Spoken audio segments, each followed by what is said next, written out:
Sebuah batu monolit gelap. Begitulah material batu raksasa Bukit Kelam. Batu tersebut adalah formasi salah satu batu monolit terbesar dan tertinggi di dunia.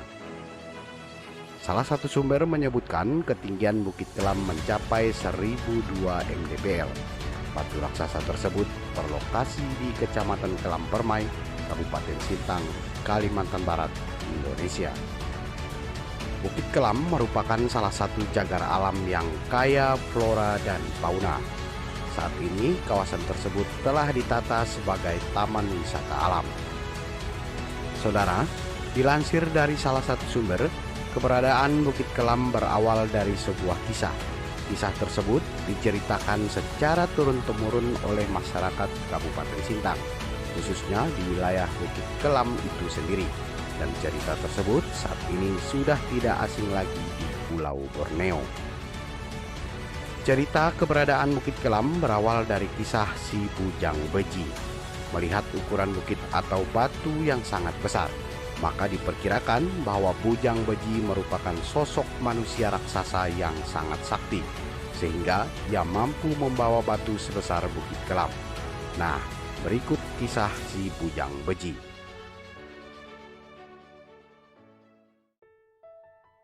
Alkisah.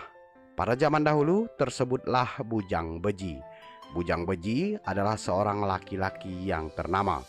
Pada masa itu, ia adalah seorang pemimpin suatu kelompok masyarakat.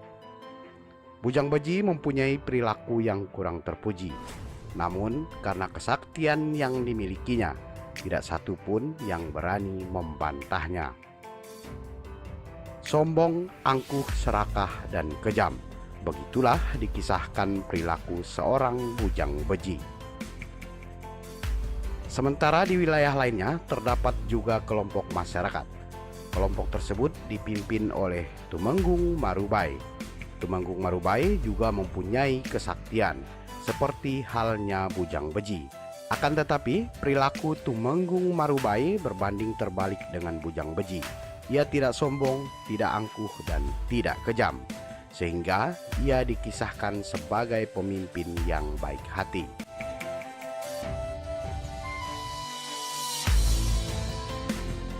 Kelompok Bujang Beji dan kelompok Tumenggung Marubai mempunyai wilayah perburuan masing-masing, seperti halnya berburu ikan di sungai.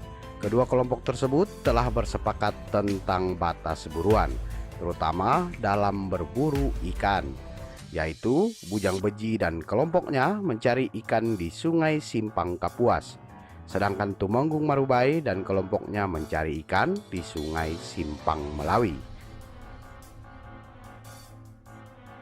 Dalam perburuan ikan tersebut, Tumenggung Marubai mengajarkan kelompok atau masyarakatnya dalam hal menangkap ikan. Ia mengajarkan supaya menggunakan perangkap, yaitu perangkap bubu, dan hanya ikan-ikan yang sudah besar saja yang boleh diambil, sedangkan ikan-ikan kecil harus dilepaskan kembali ke sungai. Melepaskan ikan kecil yang ikut terperangkap ke dalam bubu adalah salah satu cara Tumenggung Marubai untuk mempertahankan keseimbangan dan perkembangbiakan ikan di sungai tersebut, sehingga dapat memenuhi kebutuhan mereka dalam jangka panjang. Namun lain hal dengan Bujang Beji. Bujang Beji mengajarkan orang-orang di kelompoknya menangkap ikan dengan cara yang cepat, namun dengan hasil yang melimpah.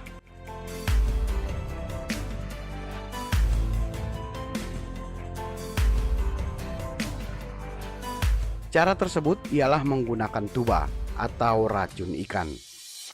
Bujang Beji menggunakan akar dan batang tanaman hutan yang mengandung racun untuk dijadikan tuba. Tuba tersebut dimasukkan ke dalam sungai. Tentu saja efek tuba membuat ikan-ikan mabuk dan akhirnya mengambang di permukaan sungai. Cara tersebut membuat Bujang Beji senang. Bagaimana tidak, dalam waktu singkat ia dan masyarakatnya mendapat tangkapan yang begitu banyak. Dan bukan hanya ikan-ikan besar, ikan-ikan kecil pun mereka angkut.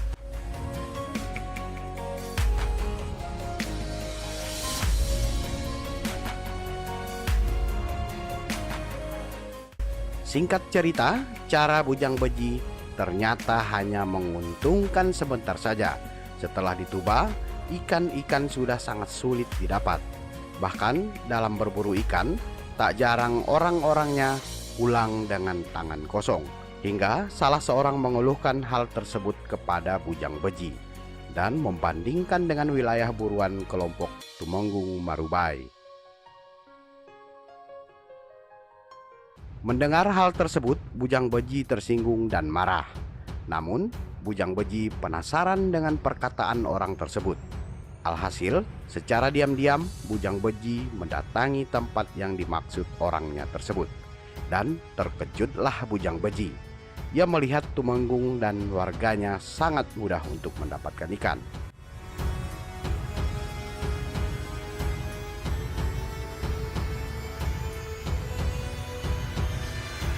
Bukannya bertanya ataupun mengikuti cara-cara yang dilakukan oleh Tumenggung Marubai, Bujang Beji malah berpikir tentang bagaimana caranya ia dapat membuat Tumenggung Marubai sulit mendapatkan ikan, seperti yang ia dan masyarakatnya alami.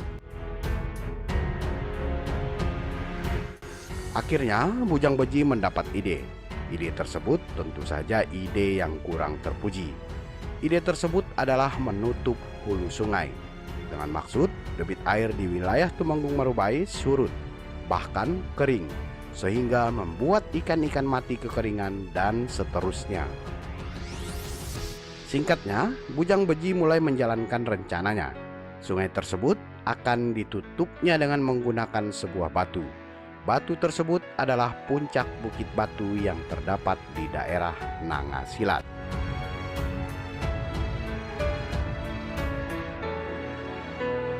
Dengan kesaktiannya, Bujang Beji berhasil memotong puncak Bukit Batu tersebut.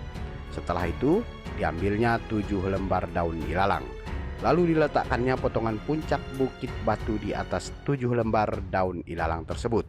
Kemudian membawanya menuju hulu sungai Simpang Melawi yang akan ia tutup.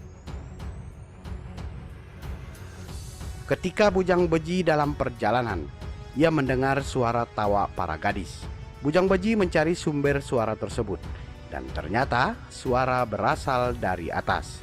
Terlihat olehnya dewi-dewi dari negeri kayangan yang sedang mentertawakannya. Bujang Beji bertanya kepada para dewi, kenapa mentertawakannya? Namun pertanyaan tersebut tidak dipedulikan. Bahkan para dewi tak berhenti mentertawakannya.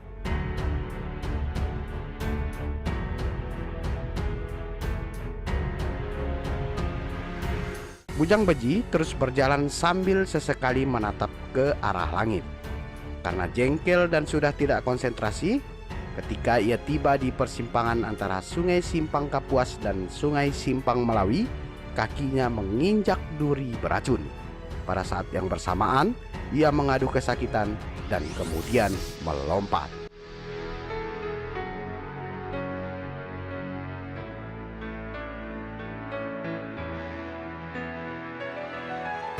Karena gerakan yang ia lakukan secara spontan, 7 lembar daun ilalang untuk menopang batu yang ia bawa pun terputus. Dan potongan puncak Bukit Batu yang dibawanya pun terlepas, hingga batu tersebut jatuh. Melihat hal tersebut, Bujang Beji pun marah dan geram pada para dewi yang mentertawakannya. Ia sangat ingin membalas perbuatan para dewi tersebut. Namun pada saat itu juga para dewi sudah tidak tampak lagi. Hingga akhirnya Bujang Beji bertekad untuk membuat perhitungan dengan para dewi tersebut. Setelah Bujang Beji melepas duri di kakinya, Bujang Beji kembali berniat mengambil batu yang telah dibawanya tersebut. Namun batu tersebut menancap sangat dalam, sehingga Bujang Beji kesulitan mengangkatnya. Namun ia memaksa mencongkel dan mengerahkan segenap kemampuannya. Akhirnya batu tersebut patah atau terpotong, dan potongannya tetap melekat di tempat tersebut. Kemarahan Bujang Beji pada para dewi kayangan semakin menjadi-jadi karena para dewi tersebut usahanya jadi gagal. Bujang Beji akhirnya memutuskan untuk menemui para dewi di negeri kayangan. Ia akan membuat perhitungan dengan para dewi tersebut. Singkat cerita, Bujang Beji memerlukan pohon yang tinggi untuk dapat mencapai negeri kayangan. Akhirnya, ia menemukan sebatang pohon raksasa. Pohon tersebut bernama Kumpang Mambu, pohon yang menjulang tinggi ke langit hingga pucuknya tak terlihat.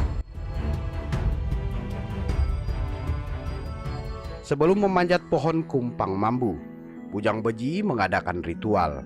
Ritual tersebut bertujuan untuk memuluskan usahanya mencapai negeri kayangan.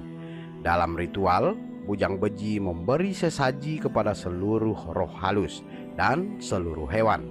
Namun, nama rayap dan beruang luput dari mantranya, sehingga kedua hewan tersebut merasa tidak diundang dan tersinggung.